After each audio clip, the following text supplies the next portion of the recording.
Штип утре очекува многу дипломати. Во центарот се спроведува кинеска акција. Најинтензивно се работи во коритото на Отиња, кое за само неколку денови ликот целосно го смени. Моментално се ангажирани над 40 на луѓе, се работи на уредување на речното корито на река Отиња, се работи хортикултурно на поседување на садење на цвеќиња, значи се работи на средување на стаза со бехатон стаза, се работи на поставување на клупи, се работи на поставување на осветлување и многу други активности.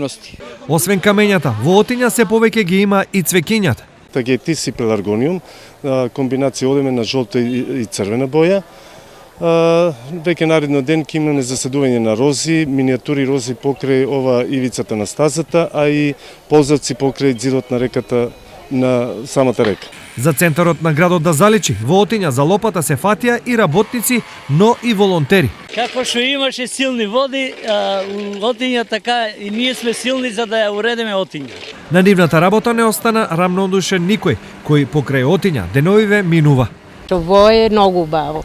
Алал да му е во што го прави многу убаво. Ова што се прави е за секоја почит, за секоја пофала. Овој проект е одличен и лико е веќе сменет.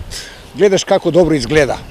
Утре во коритото на Отиња ќе се симнат повеќе странски амбасадори и представници на УНЕСКО, кои овде ќе заседат бели рози. На овој начин, символично, Отиња ќе стане мостот кој ги соедини Штипјани, но и странците во желба да се направи нешто убаво. Инаку, намерата е во првата фаза да се средат околу 200 метри, а во наредните 3 години комплетно да се уреди целото корито од изворот до вливот во Брегалница.